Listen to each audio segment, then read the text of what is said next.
Salut, c'est Quentin et vous écoutez Rust and Dust, le podcast qui vous fait découvrir les recoins obscurs de la pop culture. Après notre épisode sur Ready or Not de Here I Come le mois dernier, j'ai le plaisir d'accueillir de nouveau Emma du podcast Grim Girls et Arnaud Kikou du site comicsblog.fr et du podcast First Print. Merci beaucoup à vous deux d'avoir accepté de nouveau mon invitation. Est-ce que vous allez bien ? Moi, ça va très bien, très contente d'être de retour dans ton podcast et de parler de ce film. Pareillement, très content, même surpris de revenir aussi vite dans ton podcast, mais c'est vrai que Ouais. le contexte fait que c'est une bonne occasion, puisqu'on mange très bien en fait, je trouve, depuis quelques années en termes de films d'horreur, donc c'est bien d'en profiter aussi pour mettre en avant ce cinéma. Ouais, bah merci beaucoup à vous deux. Alors moi, j'avais pas du tout imaginé parler de Obsession ici, mais ça s'est fait assez rapidement et ouais, vrai coup de cœur. What's up? I was calling to see if there's a way I can alter a wish. Like to cancel your wish? No. It's okay to keep the. I just want to know if I can like alter it a little.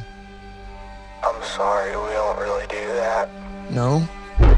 If you have any questions about how the wish works, or if you read the back of the box. Is it even real? Yeah, it's real. No, I know that the. Is her love real? Just because you chose this for her doesn't make it less real.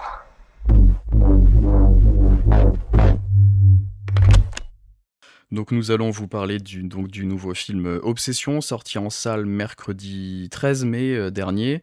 Vous l'aurez compris, qui nous a, je pense, énormément plu à tous les trois, d'où ce podcast un peu improvisé. Je pense qu'on va être quand même assez dithyrambique et très enjoué ici, hein, je préfère prévenir.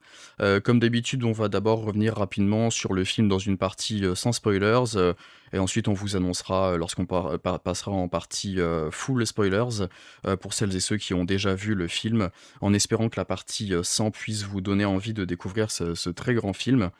Arnaud, avant de commencer, je voulais quand même te préciser qu'en présence d'Emma, on n'a apparemment pas le droit d'utiliser le mot incroyable, donc il faudrait que tu fasses attention si tu peux, sinon.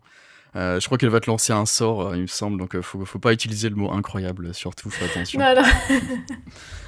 Ça, c'est parce que ça, c'est pas moi, c'est Stella qui s'est interdit de dire ce mot dans le dernier épisode que j'ai sorti et qu'on a fait ensemble sur Your Monster. Mais vous pouvez. C'est ça, c'est thématique. Plus sérieusement, donc Obsession, c'est quoi ? C'est le nouveau film d'épouvante horreur du moment, produit par Jason Blum et Blumhouse Productions et réalisé par Curry Barker, très jeune réalisateur, qui appartient à cette nouvelle génération, si je peux dire, un peu de cinéastes issus directement d'internet, ici plus précisément de YouTube. Il a commencé avec des sketchs, des vidéos humoristiques, puis progressivement des courts-métrages un peu hybrides qui mélangent comédie absurde et horreur un peu genre psychologique, quoi, sur sa chaîne That's a Bad Idea, avec Cooper Tomlinson qui incarne ici le personnage de Ian dans Obsession, donc. Et ce que je trouve, ce qui est intéressant, c'est que Curry Barker, c'est pas quelqu'un, en tout cas j'ai pas l'impression que ce soit quelqu'un qui vienne du circuit un peu classique, en tout cas pas à ma connaissance. Je crois pas qu'il ait fait d'école de cinéma ou d'assistanat hollywoodien un peu traditionnel. C'est vraiment une équipe très DIY dans l'idée, quoi. Il y a une vraie patte déjà qui s'installe entre ce qu'ils font sur leur chaîne YouTube et là le premier film, donc Obsession, parce qu'il a que 25-26 ans, je crois, Curry Barker, il me semble. Il y a un vrai montage rapide, il y a une narration ultra efficace, il y a un rythme que je trouve aussi bien sur la chaîne YouTube que sur le film, très internet un peu dans l'idée. Il y a toujours une espèce de hook comme ça, une accroche, un concept qui marche très rapidement. Il y a une approche très petit budget, et je trouve que ça se ressent aussi dans le film, vraiment c'est positif, hein, quand je dis ça. Il y a toujours une structure très directe, une économie narrative, il y a un vrai sens de l'efficacité, parce que c'est toujours des petites vignettes, des vidéos très très courtes, très très génération forcément, un peu Instagram, TikTok, tout ça. C'est un peu un des dignes représentants aujourd'hui de l'internet aurore, un peu dans l'idée, je trouve. Sur plusieurs interviews, j'avais recoupé quelques infos. Il explique que YouTube, ça lui a vraiment appris à garder l'attention du spectateur. Et ça, moi, je l'ai ressenti. Donc, j'ai vu le film personnellement 3 fois déjà en salle. En 10 jours, c'est très très rare que je vois un film comme ça autant. Et il dit il arrive du coup, grâce à YouTube, il a vraiment réussi à comprendre quand une scène traîne trop en longueur, en fait. Et surtout, il a appris à monter lui-même ses vidéos. Et du coup, c'est lui qui monte là, Obsession, ce qui est assez impressionnant, je trouve, pour un premier film. Et du coup, je le mentionnais tout à l'heure, il y a aussi son partenaire Tomlinson, qui est bien plus qu'un acteur pour It's a Bad Idea. Il est aussi co-créateur, partenaire de production. Bon, c'est un acteur récurrent, c'est quasiment tout le temps l'acteur principal. Et il est même parfois coproducteur sur certains des courts-métrages. Donc c'est un film qui a vraiment explosé au Festival international du film de Toronto, le TIFF. Il finit premier finaliste, il me semble, ce qu'ils appellent le First Runner-Up, je pense que c'est un peu l'équivalent, du People's Choice Award pour le Midnight Madness, donc en 2025 du coup. Historiquement, c'est un peu quand même une rampe de lancement un peu pour le cinéma de genre et particulièrement horrifique. Et de ce que je comprends, pour retracer un peu rapidement la timeline, c'est à partir de là que Focus Features aurait acquis les droits du film. Et du coup, dans la foulée, Blumhouse Productions et Jason Blum rejoignent le projet après cette présentation au TIFF.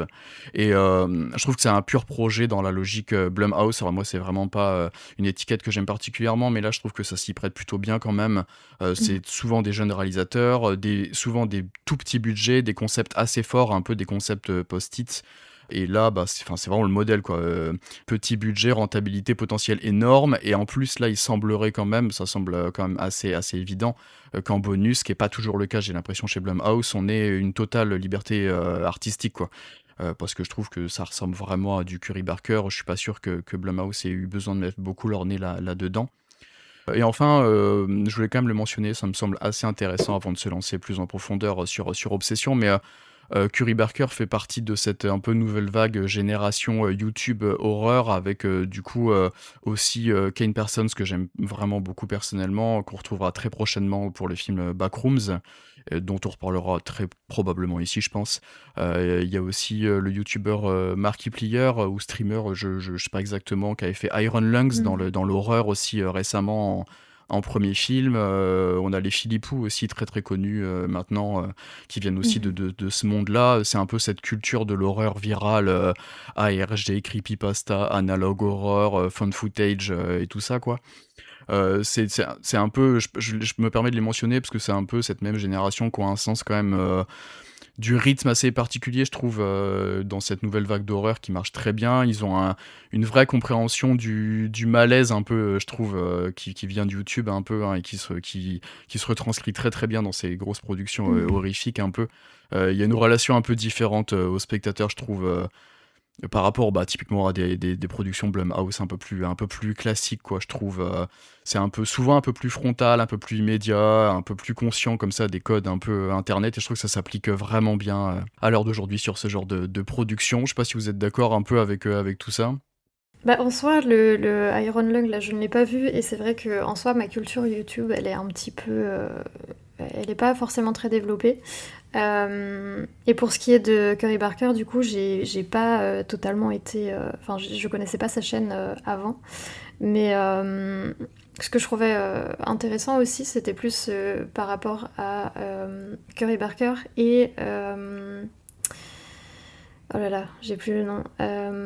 The Weapons. C'est terrible. Zach Cregger, merci. Ouais. Qui tous les deux faisaient des sketchs comiques, en fait. Effectivement, ouais. Ils viennent tous les deux de ce truc-là. Et du coup, je trouve ça intéressant de faire un parallèle aussi entre les deux. Ouais, grave. C'est vrai que quand tu regardes Blumhouse depuis leur début, c'est vrai un studio qui a perdu un petit peu en image, je dirais, en tout cas dans son imagerie qualitative, parce qu'ils ont quand même produit énormément de merde ces dernières années, des films qui sont vraiment vraiment pas bons, Et en même temps, Mhm. ils ont aussi quelques vraies réussites. Donc, c'est pour ça que tu n'arrives jamais à te dire ah merde, mais dès que c'est Blumhouse, ça va être pourri. Et c'est vrai que bah, juste le mois dernier, on a eu le Mamie de Lee Cronin, qui est franchement tout à fait regardable et Mhm. plutôt pas mal foutu. Même le Black Phone 2 de l'année dernière, je trouve que c'était vraiment pas dégueulasse. Ouais. Donc, ils arrivent encore à te surprendre. Et moi, c'est ça qui me fait plaisir. Mais sur Curry Barker, par Ouais. contre, c'est vrai que quand tu dis que tu penses qu'il a eu toute liberté sur Obsession, en fait, c'est criant parce que quand tu t'intéresses à sa chaîne et que tu regardes justement ses premiers courts-métrages, notamment Heavy Eyes et The Chair, qui sont vraiment ses deux premiers, en fait, tu as déjà tout ce que tu retrouveras dans Obsession Ouais. Mhm. sur des trucs vraiment très spécifiques, sur le rapport aux personnes qui te sont proches, qui commencent à te parler ou à te regarder bizarrement, avec l'insistance sur aussi l'importance du son, enfin, et du cri, Mhm. notamment pour te mettre mal à l'aise. Et au final, c'est vrai que le film qu'il a fait connaître, Milk and Serial, qui est vraiment un truc de tueur en série en fan footage, c'est peut-être le film qui lui ressemble le moins pour l'instant, Ouais. je trouve. Et donc c'est vrai que bah, comme toi, j'ai pas trop de culture YouTube sur le cinéma en fait. Je suis pas du tout qui sont ces Mhm. jeunes gens qui font des films vraiment, qui utilisent YouTube comme moyen de création et donc comme moyen de proposer des films. Parce que moi j'ai vu Iron Lungs le mois dernier et j'ai trouvé que c'était nul à chier, vraiment. Ok. J'ai vu enfin j'ai vu la prouesse artistique, on va dire, de réussir à faire des films qui se tiennent avec très peu de moyens, mais j'ai vraiment été très déçu par rapport à la hype qu'il y avait un peu autour du projet. Alors que effectivement, bah là sur Obsession, j'étais pas trop au courant. Moi, j'avais pas suivi donc pour Mick and Serial qui avait quand même fait son petit effet quand il avait été mis en ligne. Donc Mhm. je suis pas allé voir Obsession parce que j'avais vu une trend ou que enfin voilà, parce que je suis vieux, quoi. Je suis pas à la page là-dessus. J'ai juste voir les films d'horreur qui sortent parce que je vais voir les films d'horreur qui Mhm. sortent parce que j'aime ça. Et ouais, j'ai été assez soufflé de voir qu'on est vraiment capable de faire encore des vrais films d'angoisse, Ouais. et effectivement avec très peu de moyens, mais parce que ça repose vraiment sur des choses qui sont assez universelles dans l'horreur et dont on Mhm. n'a pas besoin de 12 000 effets spéciaux pour les faire. Et pourtant, formellement, même en termes d'effets spéciaux, c'est hyper bien fichu, je trouve. Donc, Ouais, carrément. Ouais. Donc avant de se lancer sur Obsession, ouais, comme tu le précisais, Arnaud, il y avait eu quand même 4 courts-métrages du coup, Heavy Eyes en Mhm. 2022, The Chair en 2023, Warnings 2023 aussi, et le moyen-métrage du coup, plutôt lui pour le coup, Milk and Serial. Donc tout ça c'est dispo sur YouTube hein, si vous avez l'occasion. Ouais, je trouve que Heavy Eyes et The Chair se rapprochent peut-être plus de Obsession que Milk and Serial, qui est vraiment plus lui un mélange prank, un peu slasher, tout ça. On Ouais. s'éloigne un peu de Obsession dans l'idée. mais parce qu'ils ont fait des pranks ensemble Ouais, aussi, je crois, c'est si ça. tu regardes leur playlist, et j'ai l'impression que c'est un peu une forme Oui, c'est ça. de mise en abîme de leur duo, et Mhm. de faire un peu un what if notre chaîne de prank devenait un truc absolument horrible. Et ça marche bien, quoi, mais j'ai l'impression que c'est un peu une méta-histoire dans leur propre lore, en fait, Ouais. en tant que créateur. Et puis surtout, du coup, bah, finir, je pense qu'il y avait peut-être une intention de leur part. Je sais pas exactement s'ils vont continuer ou pas activement cette idée de chaîne YouTube, mais je pense qu'il y avait une approche aussi méta de dire on arrête via ce truc-là qui va trop loin, et comme s'il y avait une vraie histoire là-dedans, quoi. Je Mhm. suppose, ouais. Du coup, on peut se lancer sur Obsession en lui-même, le film. Pour le pitcher, alors j'ai récupéré le pitch officiel. Et si vous pouviez réaliser votre rêve le plus fou, un jeune homme introverti met la main sur un objet magique capable d'exaucer n'importe quel souhait, le One Wish Willow. Son crush de toujours tombe alors raide dingue de lui jusqu'à l'obsession la plus totale. Voilà. Donc on est là face à 4 personnages principaux qui ont quoi, entre 20 et 25 ans, je dirais à peu près. C'est un peu les Mhm. premiers boulots, ils ont l'air de se fréquenter pas mal tous les 4. Et il y a Bah, des... je te dirais même qu'ils sont un peu plus jeunes, parce qu'ils parlent d'orientation après le lycée, donc pour moi, Ok, t'as pas 20 c'est plus 18-20 ans, quoi, Mhm. je dirais, en fonction de s'ils ont redoublé ou pas, quoi, mais ils sont à peine majeurs, quoi. ouais. Je sais pas comment ça marche hein, aux États-Unis, mais il me semble que à high school, Tu sais, t'as notamment un des personnages qui attend des réponses pour sa fac, donc je pense que c'est Oui, c'est vraiment vrai. Ouais, autant pour moi, effectivement. Ouais. plutôt des Petite vingtaine. lycéens, mais late lycéens, quoi. Effectivement. Mm. Donc c'est une variation moderne de la patte de singe, hein, le monkey's paw, donc un terme un peu voilà, général qui désigne un souhait qui a mal tourné, quoi, hein. C'est très classique, un peu Stephen King dans Mhm. l'idée de post-it méga efficace. Et on retrouve un peu l'inspiration Mumblecore un peu dans l'idée, je sais pas si vous voyez, c'est une espèce de mouvance de cinéma indépendant américain qui se caractérise un peu par... Enfin, c'est des productions fauchées, c'est toujours des sujets autour de... Mhm. Il y a quasiment tout le temps quatre personnes d'une vingtaine comme ça d'années, et leurs relations avec des dialogues souvent un peu improvisés, des acteurs non professionnels et tout. Et il y a souvent, alors il y a un peu un quiproquo, ou dans l'épouvante et horreur, il y a toujours quelqu'un qui a tué un des autres. Je pense que c'est une des grandes inspirations quand même du film aussi dans l'idée. Avant peut-être de se lancer dans le fond, je voulais, avant de vous laisser la parole, revenir rapidement globalement sur le côté un peu formel déjà, que je trouve vraiment très très impressionnant quand même, j'avoue. Je trouve que il y a un côté esthétique. Alors du coup cette étiquette aujourd'hui, on parlait tout à l'heure de Blumhouse, mais cette étiquette veut plus dire grand chose. Je trouve qu'il y a un peu une patte visuelle un peu A24 arty que moi j'aime bien quand même globalement. On sait pas trop où se situer, je sais pas vous, temporellement, ils ont des téléphones portables, ça se passe en 2025-2026, mais il y a une espèce d'inspiration que je trouve très belle, mais pas forcée, un peu 50s, 80s, avec cette ouverture dans le diner, les bagnoles dans le film, il y a aucune voiture qui est moderne, c'est assez rigolo, je trouve. Mhm. Certains costumes, le magasin de musique qui est un peu intemporel, l'intérieur des maisons. Alors lui, le personnage principal vit anciennement chez sa grand-mère, donc ça reste un peu comme ça avec des éléments d'époque.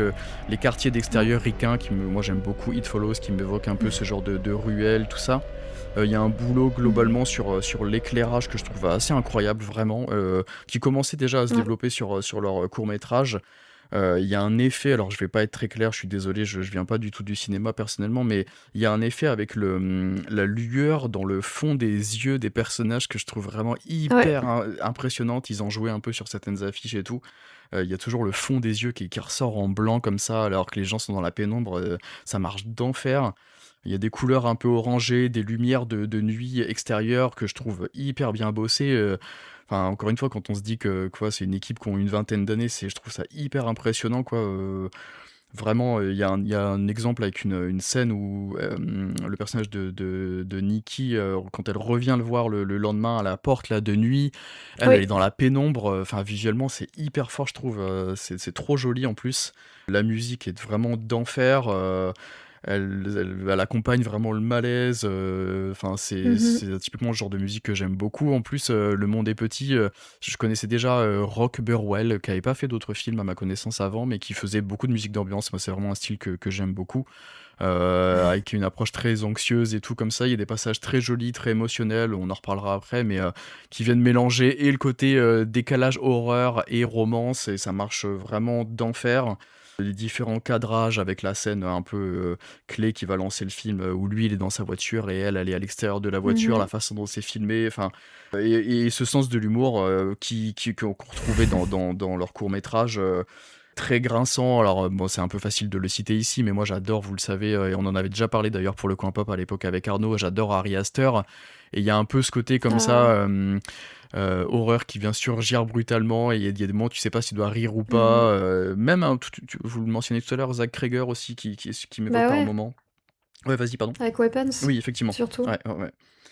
Enfin bon, bah, voilà, donc pour un peu voilà, parler d'abord peut-être de l'approche plus formelle avant de rentrer dans le fond, je trouve que déjà, Mhm. pour un premier film, c'est magnifique, c'est hyper, hyper, hyper bien joué. Je vous laisserai peut-être parler plus des acteurs et actrices surtout, mais vraiment chapeau là-dessus. C'est pas du tout là-dessus que j'attendais le film, hein, honnêtement, vraiment. Surtout que moi, Mhm. j'avais en tête encore vraiment il y a volontairement une approche un peu crado sur Milk and Cereal, puisque c'est du found footage et tout. Et je pensais pas du coup que là Obsession serait aussi jolie et aussi efficace formellement. Ouais. Non, je suis d'accord. En fait, moi, il faut savoir que de base, je comptais pas aller le voir. En fait, c'était le film de clôture du BIF. Ok. Donc ça devait être le 18 avril, un truc comme ça. Et en fait, je comptais pas le voir parce que, en gros, mon Acred ne couvre pas la clôture et l'ouverture. Et j'avoue, j'avais un peu la flemme de payer genre 15-16 balles. Mais bon, bref, finalement, j'ai eu une place. Enfin, bon, voilà. Donc j'ai été le voir sans savoir grand-chose. J'en avais entendu un petit peu parler, notamment par Dead Meat, en fait, ils ont vu le film et ils avaient dit que ça a été vraiment un film qu'ils ont beaucoup aimé. Mais voilà, sans plus. Et du coup, bah, clairement, ça a été vraiment une grosse claque pour ma part. Et franchement, j'ai rarement été aussi anxieuse devant un film d'horreur depuis longtemps. C'est vrai que c'est marrant parce que du coup on parlait un peu de Blumhouse, normal, mais bon après moi j'ai pas vu tous les films, mais je veux dire c'est vrai qu'il y a un peu cette image de les trucs un peu cheapos, c'est surtout les derniers trucs qui sont sortis qui sont pas très très bien, enfin que j'ai pas vu, mais Night Swim, etc. Enfin c'est des trucs qu'on dit que c'était pas forcément de très très bons films. C'était de la merde. Ouais bah C'était vraiment j'imagine, de la ouais. merde. Night Swim, c'est particulièrement ce qu'ils produisent de pire, typiquement. Mais qui était déjà un Mais court-métrage YouTube qu'ils avaient Night Swim transformé en film, hein. Je suis quasi sûr, non? Ah oui, Il me semble, ouais, hein. c'est possible. Ouais, je suis C'est quasi possible, sûr. mais C'est parfois possible, parfois c'est pas une bonne idée. Ouais. Il y en a pour lesquels ça marche bien, mais enfin voilà, mais non, vraiment, pendant tout le film, j'étais vraiment hyper anxieuse. On parlait de la musique, je trouve que la musique, elle fait énormément de choses. Elle accompagne vraiment les différents cuts à des ambiances très brutalement différentes. Et en plus, moi, je suis quelqu'un qui aime beaucoup les films qui viennent te déranger. Et ce film-là, pour le coup, il te dérange vraiment, vraiment fort. Et non, franchement, je l'ai beaucoup aimé et donc je l'ai revu aussi pour le podcast. Et bah ça, tu l'as pas dit, mais honnêtement, je trouve que ça vaut le coup et il perd absolument rien, je trouve, personnellement, au rewatch, au revisionnage, vraiment. C'est limite, j'en ai ressorti plus parce que j'ai vraiment pu réfléchir encore plus aux profondeurs au thème. Donc franchement, même si vous l'avez déjà vu, vous qui nous écoutez du coup, honnêtement, vous pouvez le revoir sans souci. Je pense que ça ne perd rien. Ouais, carrément. Ouais, parce qu'il y a plein de choses dont des motivations notamment que tu comprends après coup en ayant certains éléments en tête et qui accentuent encore plus le mauvais caractère de certains personnages, on va dire quoi. Mais c'est clair que moi je te rejoins totalement sur d'une part le fait que c'est la première fois depuis Hereditary que j'avais pas été aussi tendu pendant un film. Où j'étais à fond dans l'histoire, mais surtout vraiment ça a réveillé des trucs où vraiment il y avait des scènes où j'étais vraiment genre mais au secours, j'ai envie de sortir quoi, c'est trop, ça me tend trop quoi. Je suis en train de m'accrocher au siège. Je pense que ça parlera forcément à tout le monde parce que c'est quand même un truc qui parle de relations de couple quoi, et des mauvais côtés du couple. Donc moi ça réveille plein de choses, de choses que je supporte plus en fait dans le fait d'être en couple ou pas quoi.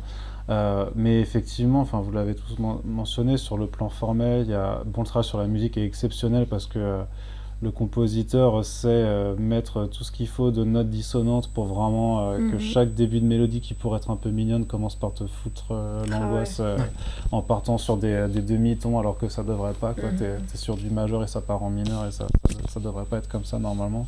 Donc ça c'est absolument brillant. Et puis oui, effectivement sur le travail de l'image, c'est assez zinzin. Et c'est vrai que j'irais pas ça reste un premier film en tant que tel, donc je pense qu'il a encore beaucoup de marge pour s'améliorer et aller vraiment dans une forme de entre guillemets elevated horror à la Ari Aster, puisque Hereditary, je trouve quand même que formellement d'un point de vue travail de l'image, il y a tellement de trucs pas possibles sur chacun des plans que on n'en est pas non plus encore là, tu vois, faut savoir doser.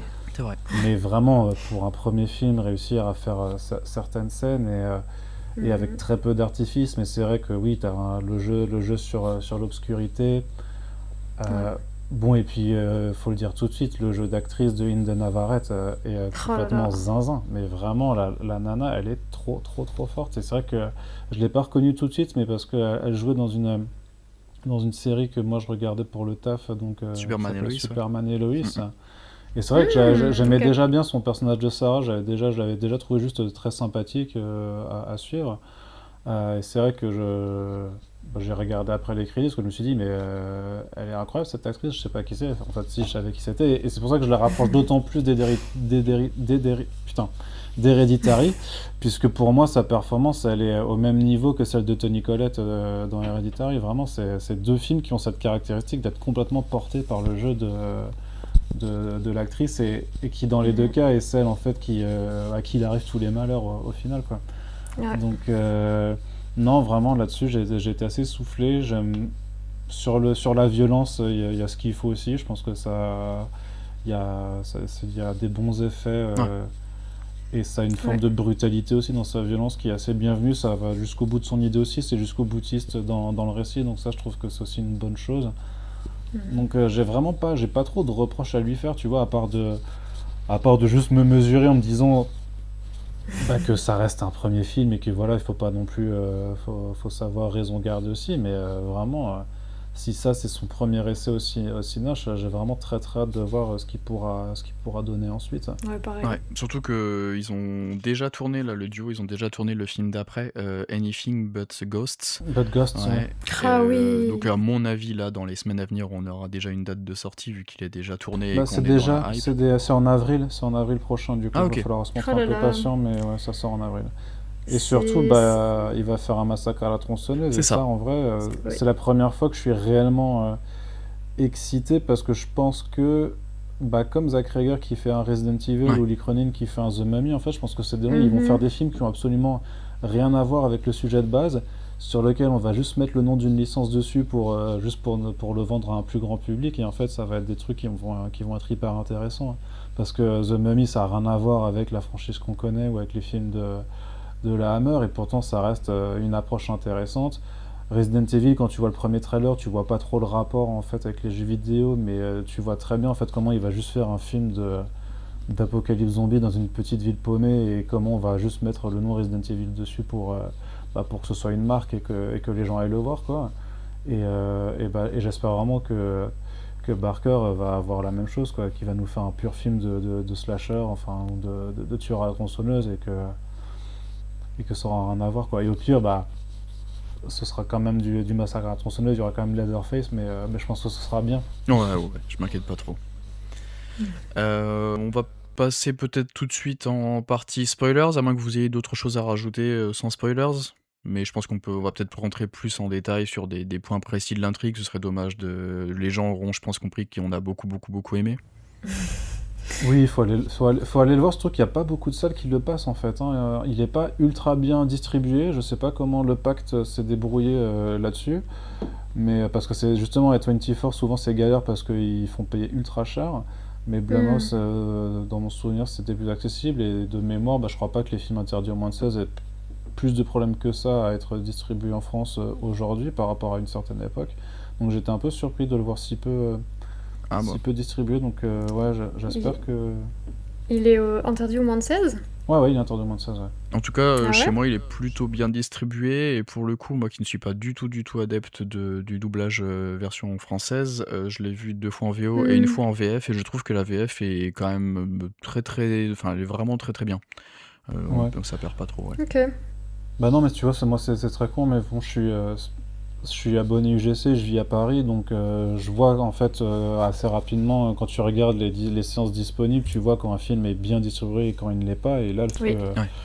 bah, je voulais le montrer à ma copine sur Versailles et il n'y avait aucune salle qui le diffusait à Versailles, alors qu'ils ont quand même 4 Ah. Merde. UGC, 3 dans la Ok. ville et un dans une grande zone, quoi. Donc vraiment, ça m'a vraiment surpris en fait de le voir absolument nulle part. Donc ouais, c'est pour ça. Donc c'est pour ça, traînez pas quoi. Hmm. S'il y a des gens qui s'intéressent, traînez pas parce que ça vaut le coup. Je suis pas sûr qu'il reste non plus très longtemps, sauf s'il y a un immense bouche à oreille. Mais ça, tu peux pas tout le temps parler dessus. Surtout qu'il y a un autre film épouvante horreur qui sort là déjà ce mercredi 20 et j'ai peur qu'ils prennent un peu la place quoi. C'est lequel? Celui avec la route là, comment ça s'appelle Il y a un Ah accident. oui, Passenger. Passenger, Ouais, oui, il a l'air merci. cool aussi. Voilà. Ah ouais. Et souvent, moi, ma problématique, c'est que en gros, il y a toujours un peu qu'un film d'horreur à l'affiche à la fois, quasiment. Donc j'ai peur qu'il dégage, que celui-ci vienne dégager Ouais. déjà Obsession. Ouais. Et du coup, est-ce qu'on passe en partie spoilers, si vous le voulez bien? Let's go. Merci. Oui. Et du coup, on vous l'annonce, on passe en partie spoiler. Voilà. Surtout, n'écoutez pas plus, ce serait vraiment, vraiment dommage. Le film dure qu'1h40. Je suis sûr qu'il sera dispo en VOD d'ici peu. N'allez pas nous écouter. Et du coup, pour se lancer là-dessus, je voulais vous le préciser. Vous parlez tout à l'heure de stress et d'anxiété lors de votre visionnage. Et moi, j'avais vraiment peur parce que je connaissais pas non plus. C'est pas des gens que je suis sur les réseaux, je sais pas exactement ce qu'ils pensent un peu, je veux dire, ces deux mecs-là. J'avais un peu peur, et vu le concept de base et le pitch, que ça dérape en mode mascu, toxique, voilà quoi. Ouais. Vraiment, il y a un moment. La même. Ouais, je me doute, il y a un moment. Enfin, quoi, peut-être, je sais plus exactement, mais un peu passé quasiment la moitié du film. Je me suis dit, mais j'ai peur que. Enfin, vous racontez pas la bonne chose à la fin, quoi. Vraiment, justement, en plus, là, tout à l'heure, ça me faisait sourire en lisant le pitch officiel de ce jeune homme introverti. C'est un peu facile. Enfin, vraiment, j'avais vraiment, vraiment peur que le film se gamelle sur la fin et sur ce qu'il peut raconter. Mais Ok. ouf, ça finit comme il faut, je trouve, là-dessus. Enfin, je sais pas ce que vous en avez pensé, vous, mais moi, j'avais vraiment eu peur. Hein. Bah, enfin, je me permets vas-y, du coup. Moi, c'est vrai que donc j'ai mentionné le fait que je connaissais pas grand-chose en allant le voir. Je connaissais le principe vite fait, et c'est vrai que j'avais vraiment cette appréhension en fait, parce que je me suis dit, bah en fait, comme tu l'as dit, que ce genre de thématique, ça peut être ça peut être exploré de façon très problématique. Ouais. Mais contrairement à toi, enfin, je sais pas si c'est vraiment plus vers la fin que tu t'es dit, ok, c'est bon, on va avoir un atterrissage pas trop mascu, pas du tout même. Ouais. Mais en fait, moi, je trouve que, et c'est ça que j'aime beaucoup, en fait, enfin, une des choses que j'aime beaucoup dans ce film, c'est que je trouve que plusieurs fois, on va te rappeler à la fois que Bear, donc le protagoniste masculin, est détestable et égoïste, et que Nikki est la victime en fait de la situation. Ouais. Et là j'ai plusieurs exemples, je sais pas si je peux Si, les vas-y. citer. Bah oui, on est en spoiler, donc vas-y. Ouais, bah oui. Donc par exemple, et ça c'est vraiment au début, avant même qu'il ait fait son vœu, quand ils sont tous les deux dans la voiture et que donc ils reviennent de soirée, il s'est proposé de la raccompagner chez elle, et donc ils sont dans sa voiture.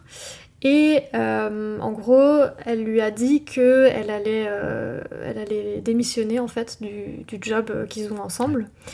Et elle lui dit que voilà, elle n'est pas heureuse dans ce job-là. Et il lui répond « It's just a job ». Je trouvais que c'était très... donc c'est juste un taf, en gros, on s'en fout. Ouais. Je trouvais déjà qu'à ce moment-là, c'était très... comment dire, il va plus penser à lui dans le sens où lui, ça l'emmerde clairement qu'elle parte de ce travail, parce que du coup, il va pas la voir tous les jours comme il le faisait avant. Et donc, il va plus penser à son propre intérêt d'abord, je trouve. Ouais. Après qu'il ait fait son vœu, où il se dit un petit peu, ok, c'est bizarre, elle devient un peu chelou, il va appeler du coup le numéro là, du Tabicap, donc l'espèce de compagnie qui fait ce One Wish Willow. Et même là, quand il a la possibilité, bon après on sait que c'est pas le cas, mais qu'il a la possibilité d'annuler son vœu, il va pas vouloir le faire. Ouais. Il va dire, est-ce qu'il y a moyen juste d'altérer un petit peu? Donc il a déjà compris à ce stade qu'il y a un souci avec Nikki, mais il va de nouveau penser à lui en fait, tout le temps. Enfin, c'est vraiment quelque chose qui revient à chaque fois. Quand elle lui parle dans son sommeil, quand la vraie Nikki, entre guillemets, lui parle dans son sommeil, et qu'elle lui demande d'arrêter ça, de la tuer parce qu'elle en peut plus de cette situation, il va pas le faire, il va se barrer avant de même lui demander est-ce que c'est si difficile d'être avec moi, est-ce que... Donc de nouveau, il ne pense qu'à lui en fait. Et du coup, c'est pour ça que j'ai trouvé que c'était intelligent dans la façon dont c'est mis en scène et dans la façon dont c'est écrit, c'est que on te rappelle sans cesse que voilà que Nikki, elle est pas dans une situation qu'elle veut, qu'elle est vraiment sous emprise en fait de ce gars qui en fait ne pense qu'à lui.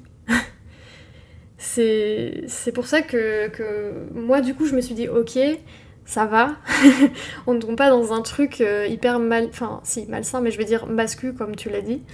Je sais pas si vous avez perçu ça ou pas.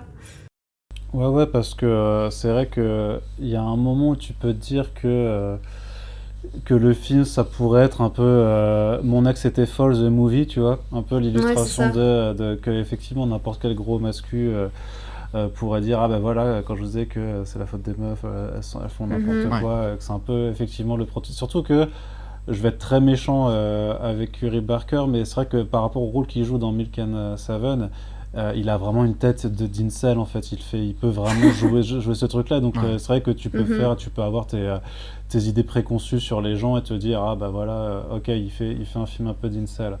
Et non, et en fait bah voilà, tout ce que tu as dit, t'as complètement raison. Le fait est, enfin, je trouve que tu as même certaines répliques qui sont particulièrement glaçantes, et notamment dans cet Mhm. échange avec le mec du SAV. Il lui demande mais Oh. est-ce que l'amour est réel, et il fait c'est pas parce que c'est toi qui a choisi pour elle que ça le rend pas réel. Là tu fais mais effectivement c'est Mhm. ça, c'est que Nikki n'a rien choisi Ouais. en tant que telle. Elle est complètement, bah de toute façon moi je trouve que voilà, Navarrete fait plein de scènes qui sont super, mais je trouve vraiment en fait dès le début du film, en fait, au moment où il rentre chez lui pour la première fois, qu'elle commence à l'embrasser sur son lit, et puis que d'un coup Hmm. elle fait What the fuck, qu'est-ce qui se passe, et tu sens en fait que la vraie Nikki Ouais. reprend le contrôle de son corps, et qu'elle hurle, qu'elle fait un salto arrière pour s'échapper, et tu vois la vraie terreur en fait de ce qui Mhm. lui passe. Et à partir de ce moment-là, moi j'étais ah ouais, ok, la nana est trop forte, et surtout tu Mhm. comprends tout de suite en fait à quel point la situation elle est horrible. Et je pense Ah oui. vraiment, pour le coup, que c'est un film qui, à mon avis, est beaucoup plus difficile à regarder pour des meufs qui ont été dans des relations d'emprise Ah ouais. et qui se sont fait agresser et ou violer, enfin voilà, qui ont été vraiment dans des relations horribles, que pour des mecs. Et vraiment, il y a, moi, du coup, je l'ai revu cet après, mais ouais, l'unique scène de sexe qu'il y a, enfin, où elle est complètement amorphe, elle réagit Horrible. pas, et je me dis, mais Ouais. ça, enfin, c'est un viol en fait, hein, concrètement, hein, clairement, tu C'est vois, totalement un viol, oui. et le truc, c'est que, bah voilà, elle se fait, enfin, elle ne se fait respecter dans rien, ni dans Mhm. son corps, ni dans sa volonté Mhm. de faire quoi que ce soit. Effectivement, on lui refuse sa liberté, quoi. Enfin, et c'est pour ça Mhm. que non, enfin, que le film ne prend jamais en fait ce détour, et est très clair quand même avec qui est le méchant de l'histoire vraiment, tu vois. Et de toute façon, ça Ouais. se voit avec l'illustration de qui s'en sort, de qui s'en sort. Et, euh, Oui. et c'est vrai que tu peux prendre hein, ce côté Bear. Je pense pas que ce soit un type qui soit mauvais en tant que tel, tu vois, qui a un mauvais fond à la base. Et parce que, pareil, moi j'ai eu un crush au lycée où effectivement j'étais fou amoureux de ma meilleure amie, et puis c'était une histoire voilà, qui était impossible. Bon, bah, effectivement, est-ce que j'aurais été un horrible salopard si j'avais trouvé un One Wish Wheel sur le chemin? Je sais pas, tu vois. Mais il y a plein de gens qui ont eu ou je veux dire, enfin, même des nanas aussi, sont sûrement tombées amoureuses un moment, ou un crush sur un ami, ou je sais pas quoi. Donc, cette situation-là, tu peux tout à fait t'identifier, et tu peux capter ce sentiment un peu de possessivité quand effectivement la personne que tu kiffes s'annonce que tu vas plus pouvoir la voir, qu'elle va se barrer, tout ça, quoi. Donc, et après, par Oui. contre, tu as les choix qui sont faits, et surtout les C'est choix à ça. répétition, parce que la première Mhm. fois, tu penses à ta gueule et que tu fasses non, mais quand même, j'ai pu avoir la chérie que je voulais, donc je peux pas laisser passer ça. Mais quand au bout de la 15e fois que ton mec, enfin ton pote te dit il y a un problème, que ta pote te dit il y a un problème, et qu'en fait tu Ouais. dis bah non, non, il n'y a pas de problème, elle va très bien finalement. Et surtout qu'il ne dit jamais, tu sais, il raconte jamais l'histoire de la One Willow Wish jusqu'à un certain point en fait. Mhm. Il Mhm. garde, parce, Absolument. parce que quelque part, il sait très bien qu'il a fait quelque chose qu'il n'aurait pas dû, et c'est là où effectivement tu passes le cap de l'empathie un peu à son friendzone, à son petit côté je me suis fait friendzoner, en fait là tu viens complètement de dépasser les bornes très rapidement. En fait, moi, je veux juste dire un Vas-y. truc et puis après voilà. Mais c'est juste parce que du coup tu as mentionné effectivement cette scène de sexe qui en soi n'est pas une scène de sexe parce que c'est une agression sexuelle, clairement, comme on Oui, dit, c'est ouais. un viol. Merci de dire les mots. Voilà. Donc ça se passe juste après cette scène quand ils sont tous les deux au restaurant. Moi j'ai perdu vraiment toute empathie pour lui à ce moment-là parce qu'en fait cette scène de restaurant elle va vraiment être je trouve un pivot en fait dans sa compréhension donc de Bear, de ce qui se passe, je trouve, dans le sens où là je suis désolée, c'est pas possible qu'ils se disent pas ok il y a un truc bizarre parce que il y a tout ce truc où elle aurait menti, elle lui aurait dit que voilà son père a un cancer et que du coup elle se sent pas bien par rapport à ça et puis donc il a un appel de son meilleur ami qui lui dit bah en fait c'est peut-être pas le cas, apparemment il va très bien. Donc il sait qu'il y a un truc bizarre, il voit comment elle réagit par rapport à ça, il voit qu'elle est en détresse émotionnelle, qu'il y a quelque chose de bizarre, et même peut-être qu'il se dit pas, bon ok c'est le souhait qui fait que... whatever. Mais le fait que elle ait été dans une telle détresse émotionnelle et que le soir même où il rentre, il décide d'avoir c'est juste après, entre t'as raison, guillemets une ouais. relation sexuelle, mais du coup voilà. À ce moment-là, et en plus, ce moment-là, il y a un cut vraiment très brutal, et la musique derrière est absolument terrifiante. Ouais. Donc, tu peux pas le prendre autrement, quoi. C'est une agression. Et ce type, à ce moment-là, de nouveau, ne pense qu'à sa gueule.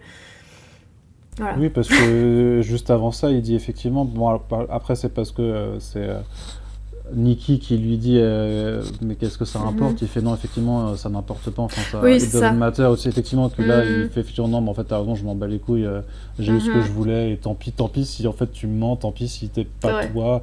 Et pareil, tu vois, dans la construction en fait, Nikki n'est plus Nikki et son corps est possédé par quelqu'un d'autre.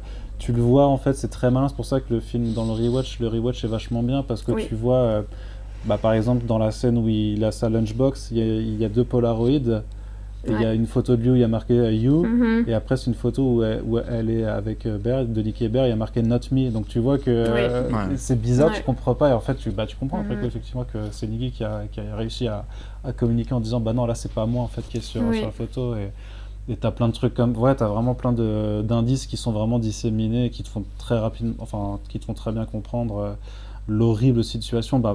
Pareil, tu sais, quand il appelle en fait, cette scène du SAV, elle est géniale, quoi. Parce que, tu sais, quand il fait, est-ce que tu veux lui parler à Nikki? Et là, horrible. tu entends juste crier, quoi. Et Oh, putain.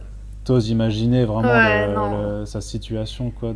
Mais oui, ça aussi, ça montre du coup qu'elle est clairement victime de la situation. C'est super important d'avoir mis ça, je trouve. De toute façon, cette idée, moi je trouve ça hyper brillant de se dire qu'elle est quand même là au fond quelque part et qu'elle ressurgit que par moment et tout. Effectivement, quand elle lui parle en pleine nuit, parce que l'autre, Nikki, peut-être, voilà, et elle en train de dormir et tout, c'est hyper intelligent comme idée. Enfin, surtout qu'elle le joue trop bien, ça marche trop bien, ça donne place à des idées de jumpscare qui fonctionnent vraiment hyper bien. Enfin, et du coup, je l'avais noté parce que j'en étais plus trop sûr, mais j'ai vérifié. En plus, sur la scène du restaurant, juste avant, donc elle se lève en disant non, comme ça, lui dit, il lui repose la question. Pour être sûr que le sort a vraiment marché en fait. Donc c'est encore peut-être plus horrible de se dire que ça coupe sur la scène au lit où lui il est clairement sur elle est clairement sans bouger. Horrible. Et moi c'est vraiment sur ce passage là où là je me suis dit ok, le film va basculer d'un côté soit de l'autre, mais c'est là où je m'accrochais un peu quoi. En plus le lendemain matin, je crois que c'est le lendemain matin là où il y a tout à l'heure j'ai pas osé en parler, mais le scotch sur la porte et tout. Le scotch sur la porte. C'est à la fois trop marrant et hyper fin, c'est hyper intelligent, ouais. Ah oui. Si t'arrives pas à ouvrir la porte, tu peux juste rester.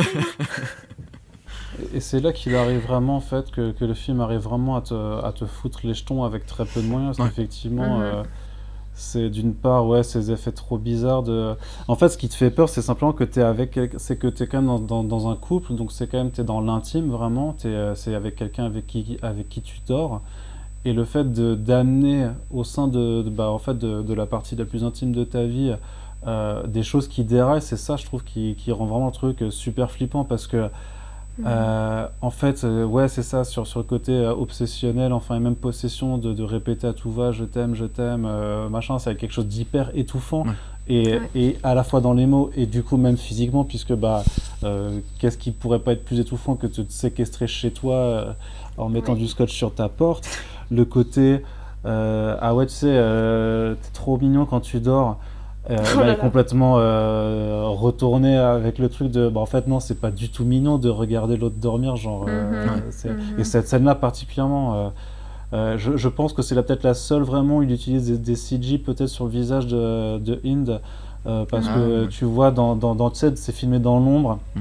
Ouais. et tu vois qu'elle fait des grimaces, mais en même temps son visage est vraiment quelqu'un d'autre aussi, le visage d'une autre personne, donc C'est vrai. enfin il y a un effet qui est hyper intéressant, et c'est là où tu commences aussi à voir sa gestuelle de corps. Je sais pas comment c'est fait, je sais pas si je crois que c'est filmé et qu'après c'est monté à l'envers, Ouais, tu je pense sais, tout simplement, en rewind, hein. Ouais, ouais. et ça Mm. marche trop Grave. bien à chaque fois. Elle fait ça 3-4 fois dans le film, et à chaque fois je trouve ça Et, Trop oui, tétanisant. et c'est tout le temps bien dosé. C'est jamais, Ouais, Oui, ça aurait pu oui. partir dans c'est des vrai. trucs possession, elle grimpe au mur, je sais pas quoi, des trucs qu'on a déjà vus, voilà. Mais là, c'est vraiment tout le temps ni trop ni trop peu, quoi. Je trouve que là-dessus, c'est brillant. Pareil, t'es jeune, on te donne un premier gros budget, c'est ton premier film et tout. Je pense que les gens auraient peut-être tendance, c'est humain, à en faire trop. Et là, c'est Ouais. hyper bien dosé, je trouve, jusqu'au bout, hein, d'ailleurs. Non, mais il a Mais clairement une maturité. Ouais. Vas-y.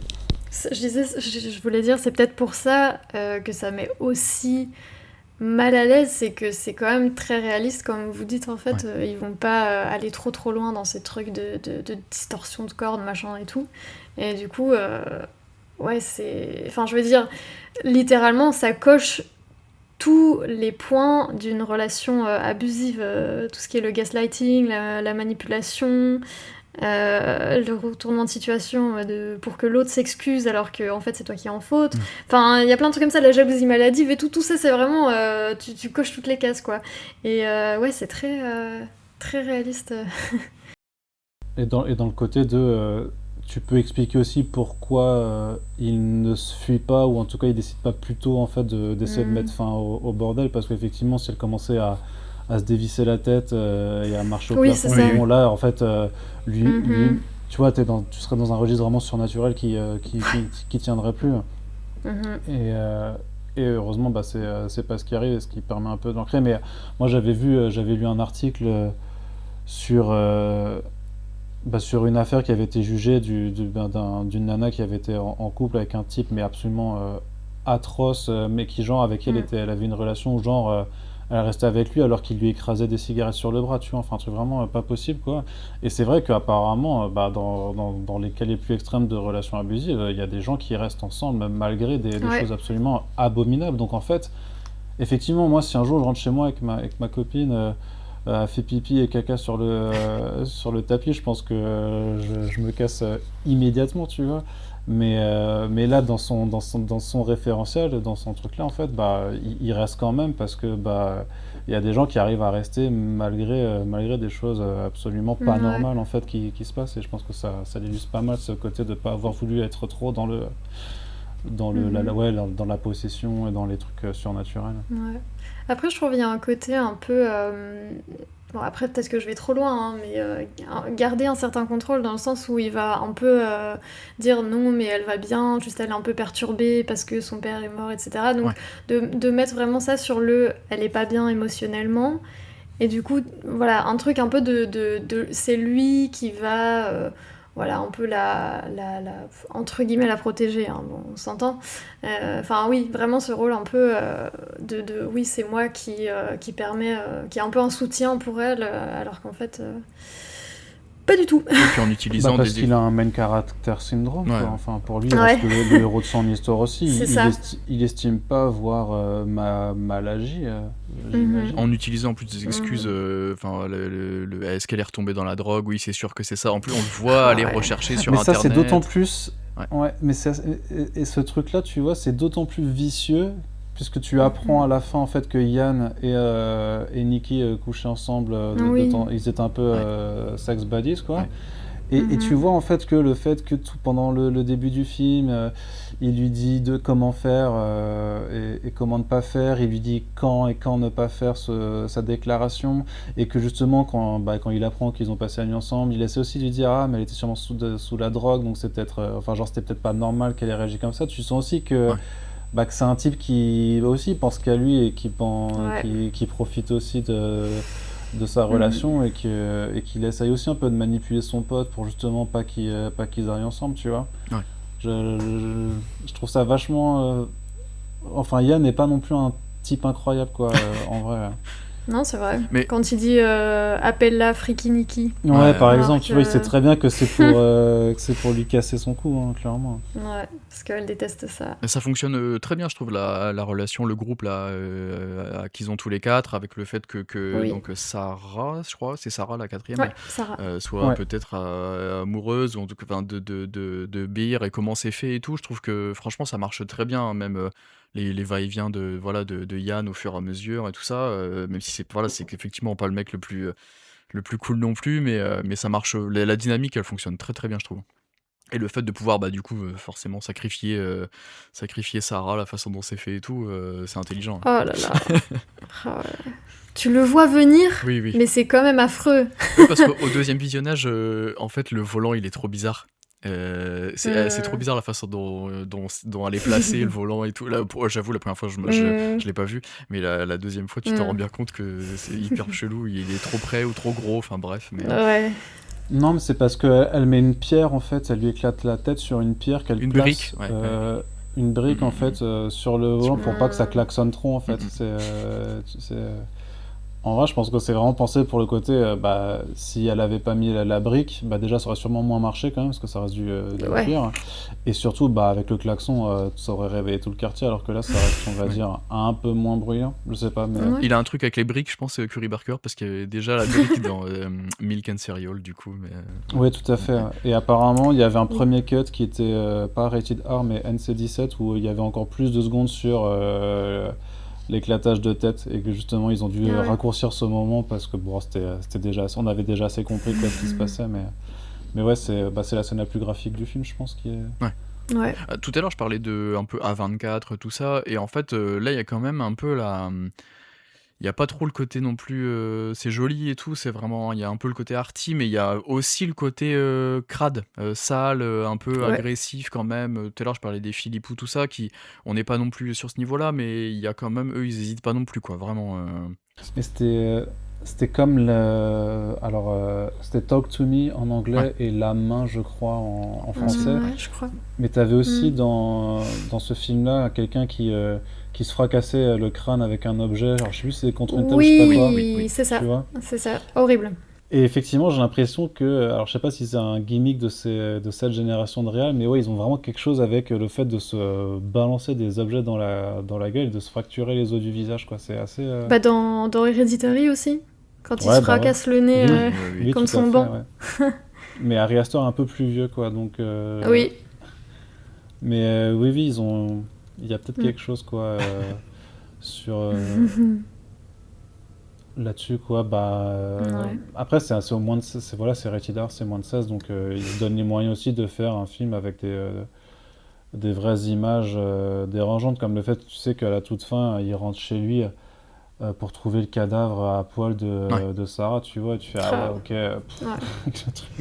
D'ailleurs, si on est sur la fin, c'est pareil, je trouve qu'en termes de lore et d'écriture et de code, je trouve ça hyper intelligent de voir que j'y ai pensé un moment pendant mon premier visionnage, plutôt vers la deuxième partie du film, qu'ils utilisent le One Wish Willow jusqu'au bout. À un moment, tu te le dis dans le film, tu te dis, forcément, on va en racheter après le coup de fil qui passe quand il appelle le SAV un peu. Moi, je me suis dit, vas-y, va en racheter, quoi. Essaye au moins. Et c'est cool qu'ils aillent jusqu'au bout avec moi, j'ai trouvé ça vraiment hyper intelligent et en plus un peu drôle que Yann s'en serve de cette façon-là et lui il soit obligé enfin quand même à la toute fin d'expliquer les règles du truc et qu'il l'a fait, surtout avouer ce qu'il a fait, tout ça, et la façon dont Yann s'en sert et du coup forcément dont elle s'en sert à la toute fin. Ah oui. Pareil, je trouve que c'est hyper super bien dosé, c'est ni trop ni trop peu, c'est pas parti dans des idées pas possibles de retournement de sort ou de je sais pas quoi de machin, et c'est brillant vraiment. Enfin, au deuxième visionnage, je me suis dit ouais quand même chapeau. La façon, c'est tout bête, mais techniquement la façon dont je sais pas comment on appelle ça, le collectibles là, le petit objet, il fait du bruit, et en fait quand tu le réessayes, il fait plus exactement le même bruit parce que t'as déjà fait le sort et tout. C'est tout bête, mais ça marche et c'est crédible, et franchement chapeau là-dessus, parce qu'encore une fois sur ce genre d'idée post-it très concept, Stephen King, tout ça, faut voir jusqu'où tu vas avec tes propres codes de ton univers, et là c'est parfait. Vraiment, je trouve qu'ils s'en servent vraiment comme il faut jusqu'au bout du bout, quoi.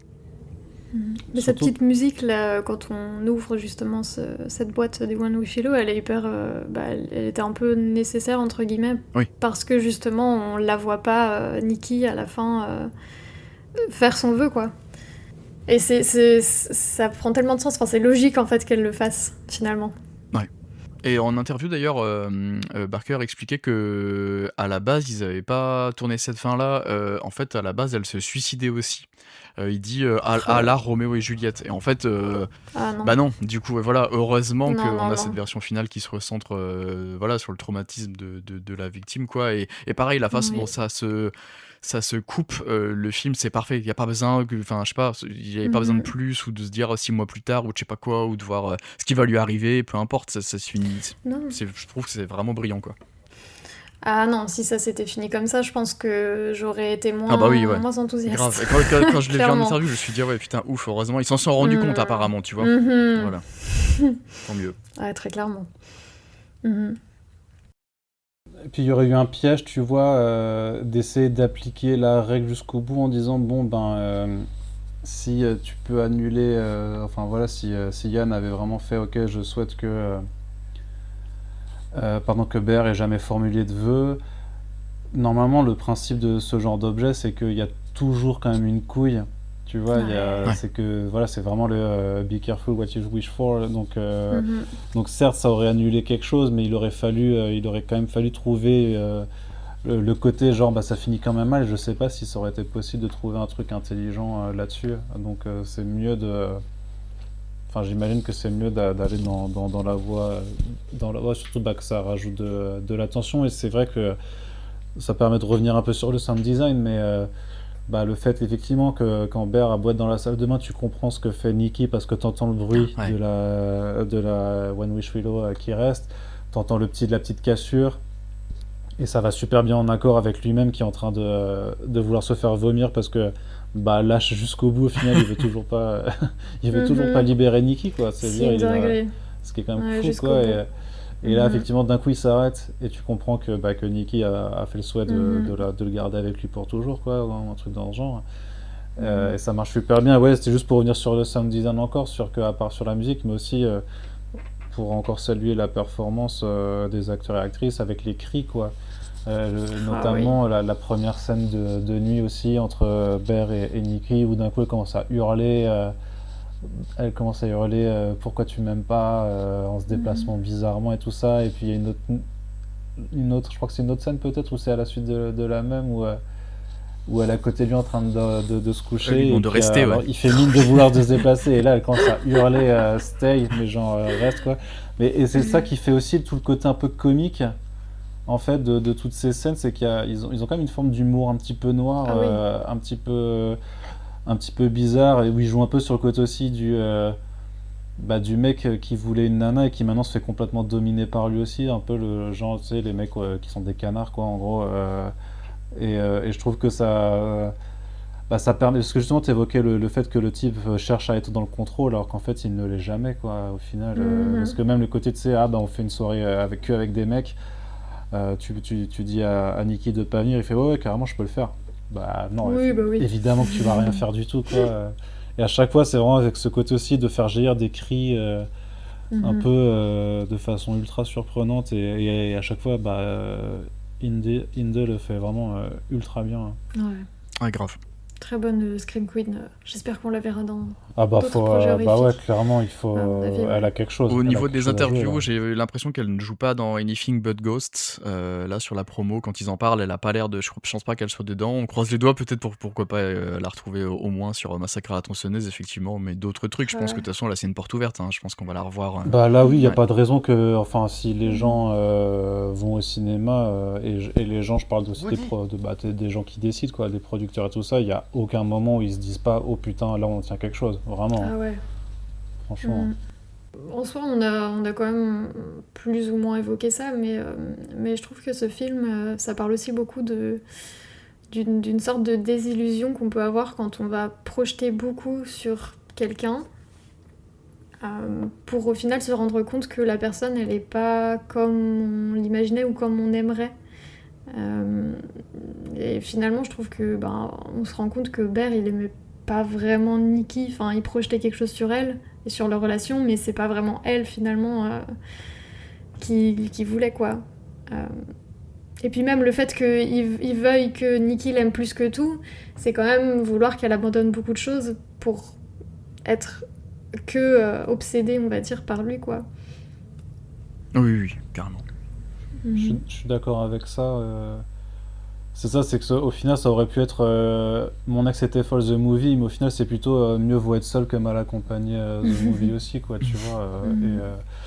Et c'est pour ça que ce que tu dis, ce que tu viens de dire, c'est même exprimé, tu vois, dans le fait que quand ils se disent au revoir dans la voiture au début, il commence à vouloir lui raconter une anecdote sur un cours de musique, machin, Ah oui. où lui, tu vois, qu'il essaie de raconter l'anecdote en mode ah, c'était marrant quand même, c'était mignon et tout ça, et là, il lui fait non, mais c'est juste le prof m'aimait bien, il m'a dépanné et c'est tout, tu vois, et qui montre effectivement que clairement, Bear projette énormément de choses Ouais. sur une situation en fait qui pour elle était tout à fait banale. Donc ouais, t'as complètement raison aussi Et puis, sur cet angle. et puis même, il y avait aussi des sacrés red flags dès le départ. Je crois que c'est la deuxième phrase quand il dit elle était là pour ma grand-mère, puis là le truc du chat et tout. Euh, je pense que ouais, il s'imagine des trucs un peu. Ok, c'est une amie tout ça, mais ouais, effectivement, dès le départ dans les premières phrases dans le diner, il y a Oui, déjà oui. des trucs qui te Oui. mettent la puce à l'oreille tout de suite, ouais. Surtout au second visionnage du coup, mais grave. Ouais. Et par rapport au chat, Pauvre chat. j'y réfléchis un petit peu, pauvre chat déjà. Mais je sais pas, il y a un truc qui s'est fait dans ma tête après le deuxième visionnage, et je l'ai noté du coup, mais je sais pas exactement si c'est très logique, ou en tout cas que ça fait sens, mais j'ai fait un peu un lien avec cette impossibilité de faire un deuil, dans le sens où Bear, il n'arrive pas à faire le deuil justement du fait que Nikki ne puisse pas réciproquer, je sais pas si ça se dit, un amour en fait, parce que on apprend dans le film que en fait elle l'a un peu friendzoné, clairement, enfin un peu clairement friendzoné. Et du coup il y a ce truc de deuil où il n'arrive pas à justement donc passer au-dessus. Et je sais pas, il y a un truc parallèle avec le chat que Nikki arrête pas de ressortir à chaque fois donc du sac poubelle, etc. Enfin, je sais, peut-être que, comme je l'ai dit, peut-être que j'allais trop loin, mais mon cerveau il a fait un parallèle là, je sais pas trop ce que vous en pensez. Mais... Ah, en termes d'écriture, ouais, si, peut-être. Franchement, Ouais. je pense, ouais, ça se peut. Ouais. Moi, je me suis demandé, pareil, je vais peut-être trop loin dans la réflexion. Au deuxième visionnage, je me suis demandé si la mise en scène de la mort du chat, elle est hyper bizarre. Genre, Ouais. pourquoi les. Après, c'est parce que le chat il est très moche, quoi. Pour le coup, c'est le seul effet Ah, spécial raté, c'est qu'ils ont ouais, vraiment mais ça, pris c'est fait exprès, je pense. moulage de chat La peluche. pourri, quoi. Ouais, mais Mais- la façon dont les ouais, médicaments je sais sont disposés, Oui, c'est bizarre. sur la boîte, c'est carrément écrit ne pas me manger. Et puis en plus, on voit Oui, que les oui. médicaments ils sont carrément en hauteur. Genre le chat, Mais il oui. peut pas aller attraper. Désolé, expert chat ici, mais il peut pas aller attraper les médicaments là-haut et tout. Et alors, on sait pas, je pense pas, je suis pas sûr qu'il ait forcément lui-même tué le chat, mais. Cela dit, je t'interromps juste, mais la porte du Elle ferme cabinet pas. là, C'est vrai. elle ferme pas, C'est donc vrai, c'est vrai. techniquement le chat il a Bon. pu l'ouvrir. Hein. Puis c'est mélangé avec les comment- croquettes. Bon, bref, mais c'est un peu Mais bizarre. c'est Ouais. ça, mais le truc enfin, je veux dire, il devait être ouvert, l'espèce de petit flacon là. Parce que, Ouais. Oui, oui. t'imagines le chat qui. Bon, bref. Je sais pas, c'est étrange. Il y a un truc avec ça. Après, tu peux penser qu'il l'a laissé quelque part par mégarde mais c'est vrai que c'est un petit peu chelou, Ouais. quoi. Bah, pareil, Mais oui, c'est vrai que ce Ouais, pauvre chat qui revient inlassablement, qui lui fait revenir avec c'est l'hôtel, horrible. ça. avec le sandwich, tu le sens en plus. Ça, c'est vraiment le truc quand il discute avec Sarah et que Sarah lui fait putain, elles sont bizarres ta bouffe, là tu fais ah putain, il y a un truc avec le sandwich, c'était sûr. J'aurais dû Je sais pas préciser quoi, mais. trigger warning chat avant, en partie non Ah spoiler oui, pour préparer c'est les gens, vrai. peut-être quand même, j'avoue. Ouais. Oh, ça, c'est juste un chat. Ah non, on peut pas dire ça.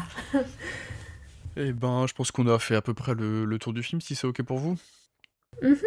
Bah oui. Est-ce qu'on n'en profiterait pas si vous avez 2 minutes, je vous prends volontairement de court. Est-ce que pour clôturer le podcast, je suis sûr que vous avez plein de bonnes idées, est-ce que vous avez une petite reco à nous, pour nos auditeurs, auditrices? Je suis sûr que peu importe, Arnaud, même une lecture, un film vu récemment, une idée comme ça en 2-3 minutes là rapidement si vous avez envie de nous Euh, parler d'un petit truc vite fait avant de se laisser. Dans les thématiques Non, non, vas-y, du peu film ou importe, un truc du Ah, moment que t'as kiffé, peu importe. Si, mais dans un bah, registre qui a absolument rien à voir, on passe du coq à l'âne, il y a François Ruffin qui vient de sortir une BD qui est assez exceptionnelle, Ok. dans le sens où c'est à peu près une ah leçon de tout ce qu'il ne oui, faut pas faire en j'en ai bande entendu dessinée, parler. vraiment quoi. Non, voilà, c'est une énorme merde, c'est un truc de fou furieux. J'ai jamais lu un truc aussi pourri. Parce que justement, voilà, si on parle de syndrome du main character et ce genre de choses-là, en fait, j'ai jamais vu quelqu'un s'autosucer aussi fort, quoi, dans une œuvre Mhm. d'autofiction, c'est assez abominable. Mais par contre, je voulais être sérieux. Il y a un film qui s'appelle Bagarre qui est sorti Ah il y oui, a ouais. quelques semaines, Mm, mm. alors qui est réalisé Camoulox par le fils de Ségolène Royal, Ok. mais qui est vraiment, honnêtement, que j'ai trouvé absolument trop bien. Parce que l'acteur principal qui s'appelle Nassim Lee, il est vraiment ultra fort en jouant un personnage un peu débile, quoi, un peu simplet, mais qui arrive à être à deux, trois. En fait, il y a une scène notamment où d'un coup il commence à parler d'un traumatisme personnel et franchement, je pense qu'il arrive à t'arracher des larmes parce qu'il le joue tellement bien. C'est un gros film voilà, de bagarre qui porte bien son nom. C'est vraiment une comédie d'action ultra bourrine et tout ça, mais qui, je trouve, a des codes d'écriture et de mise en scène hyper efficaces et hyper modernes. Et franchement, je m'attendais pas forcément à grand chose.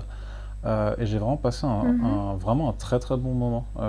Parce que c'est aussi drôle que vraiment très bien branlé en termes de film de bagarre. Moi qui adore The Raid et ce genre de choses-là et qui attend avec grand hâte The Furious, je crois, qui Ouais. arrive là dans quelques semaines aussi. Voilà. Et qui aime aussi l'humour absurde et l'humour un peu Ok. crétin, quoi. Donc vraiment, pour moi, c'était le meilleur des deux mondes. Donc ça, vraiment, j'ai envie de le recommander. Ok. Voilà. Et la BD de François Ruffin, franchement, volez-la dans des magasins et brûlez-la ensuite, quoi. Ça Pour, fera du bien. pour avoir vécu une paire d'années à Amiens et avoir croisé François Ruffin beaucoup dans Amiens et avoir beaucoup entendu parler de lui, ouais, Mhm. j'étais surpris quand tu as commencé par dire la BD de François Ruffin, je me suis dit oh là là, mais bon, bref. Non, je suis un maître de l'ironie en plus en podcast, c'est terrible parce que tu peux vraiment pas savoir si je rigole ou pas. Bon, bagarre, je note en tout cas. Merci beaucoup. J'aurais pas eu j'ai déjà vu, j'ai vu beaucoup la bande-annonce en salle ces derniers temps. J'aurais pas eu le courage aussi. J'aurais pas été assez curieux pour y aller. Mais pourquoi pas, ouais. Merci. Et toi, du coup, Emma, tu as Mhm. trouvé quelque chose en ce temps ou pas? Ouais, ouais, ouais, ouais. Bah, j'ai commencé il y a quoi, une semaine environ, le livre Génération Body Horror de Morgane Cossarieux et de Fleur Hopkins-Loferron, Hmm. qui est sorti cette année en février. Donc, qui parle, bah, comme son nom l'indique, hein, de body horror, d'horreur corporelle. Très intéressant. Bon, je viens de commencer, hein, j'ai déjà lu quelques chapitres, mais franchement, c'est pas mal du tout. C'est une petite brique, mais honnêtement, il y a plein de refs. Et voilà, donc si jamais ça vous intéresse d'une petite bible sur le body horror, Ok. ça vient de sortir. Il y a des images ou pas? Il y a pas d'images, Ok. il y a des illustrations. D'accord. Ok. Donc c'est pas des images sorties des films et tout, Hmm. mais c'est vraiment des petites illus. C'est au Diable Vauvert, ici, là. non? Ou c'est pas, ou c'est ça? Ou c'est pas ça? Non, parce que j'étais au salon du livre là le mois dernier, effectivement, je les ai vus. Enfin, j'ai vu Fleur sur un stand. Et, Ah, j'ai pas dû faire assez attention aux livres qui étaient devant, mais j'imagine qu'elles étaient en dédicace pour ce bouquin que j'aurais dû prendre, du coup. Éditeur Actu SF. Ok, bah du coup, rien Actu à voir. SF. Ok, bah Ouais. c'est peut-être autre chose. Mais, ok, mais je me note quand même. Parce que j'imagine que oui, le body horror, bah il y a beaucoup de choses à dire là-dessus, et même sur le féminisme aussi, que ça Oui, permet oui, de bah oui, aussi. véhiculer. Je Et pense la que couverture, je l'adore. t'as vu le Très film The belle. Ugly Stepsister, j'imagine? C'est mon top 1 de l'année Ouais, l'année d'accord, passée. ouais. Je l'adore, je l'adore. Tu m'étonnes. Et du coup, j'en profite, c'était un peu mon idée aussi, forcément de base, et je pense que tu vas me voir venir à des kilomètres, Emma, on en a déjà discuté ensemble. De mon côté, Mm. j'aimerais vous recommander, je pense vraiment que ça peut au moins intéresser des gens par curiosité, parce que pour le coup, ça Mm. reste un peu dans la thématique. J'ai beaucoup aimé, je sais pas si tu as vu Arnaud récemment, alors malheureusement que en VOD en France, il me semble, le film A24 Undertone. Film d'épouvante autour un huis clos où on suit que une jeune femme qui bosse sur un podcast épouvante horreur et que j'ai trouvé vraiment brillant. Pour moi, c'est un de mes autres coups de cœur de l'année. J'ai Mm.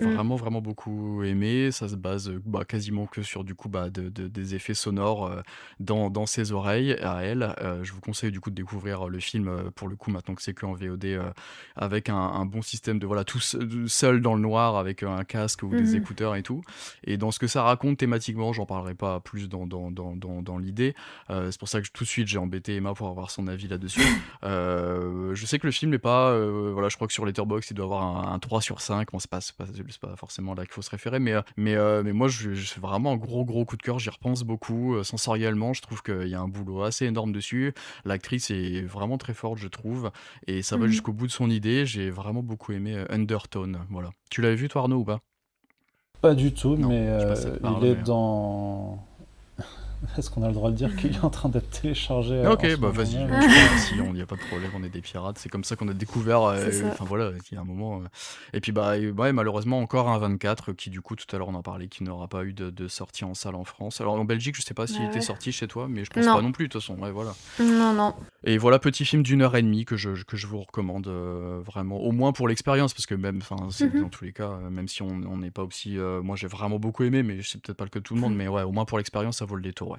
Voilà. Bon, de toute façon, vous l'aurez compris, Obsession, vraiment gros coup de cœur ici. Moi, je trouve que dans ce qu'il veut raconter, enfin, dans le paysage hollywoodien horrifique aujourd'hui, il est hyper intéressant, voilà, sur encore une fois le passage et on en reparlera avec Ken Parsons à mon avis le mois prochain, mais dans le passage de YouTube à Hollywood, pour un premier film, sur ce côté, voilà, le message et le propos très très fort dans ce que ça raconte, cette influence d'internet, ces effets de montage et tout, comme ça. Et moi je suis pas du tout TikTok machin et tout, mais ce mélange humour noir, horreur psychologique, la performance de l'actrice, enfin du quatuor, mais surtout de l'actrice, vraiment un très très grand film de 2026 du coup, pardon. Donc voilà, gros coup de cœur. Limite, on peut se donner rendez-vous dans un an pour Anything But Ghosts. Apparemment, c'est plus peut-être un peu plus axé comédie de ce que j'en comprends en interview de Curry Barker. Et Curry Ah Barker, du ouais. coup, à suivre de très très près. Alors Mhm. forcément, il y a toujours, tu connais très bien Arnaud, je pense, hein, mais des interviews qui lui demandent s'il s'imagine des suites dans cet univers et tout. Lui, il dit que s'il devrait faire quelque chose, ce serait une série dans laquelle il y aurait d'autres Oui, un une One anthologie, Wish, hein. ouais c'est ça, Ouais, une anthologie, bien un sûr. One Wish Willow par épisode. Mhm. Ce serait un peu Oui, la et seule où tu chose à faire, laisses, mais bon, et tu laisses d'autres réals s'emparer d'autres du créateurs, concept. ouais, Mais c'est ça. oui, il n'y a Pourquoi pas de pas? raison de ne pas en faire Voilà. une vraie anthologie stylée sur le souhait, et parce qu'il y a plein de gens qui souhaitent des choses très différentes, quoi. Qu'est-ce que Yann aurait fait de ce milliard? Vraiment, on se le Eh demande, oui. tu vois. Donc, et surtout, quelle aurait été la contrepartie négative de son souhait, quoi. Mais Ouais. ouais, Bah, non, le gars qui en a un coup à 1 milliard de dollars, un peu chelou, en liquide en plus. en En liquide liquide. en Qui plus. tombe du ciel Mm. brillant. Mhm. Et ben, merci beaucoup à vous deux. On va se laisser là-dessus. Du coup, on se retrouve nous prochainement, très probablement pour Backrooms et ou Scary Movie dans les semaines et mois à venir, de toute façon. Et puis, bah, vous pouvez retrouver forcément Emma sur Grim Girls et Arnaud sur First Print et Comics Blog. Merci beaucoup à vous deux et à très bientôt. Encore une fois, vous revenez quand vous voulez. Merci. Merci à toi, salut. Merci, salut.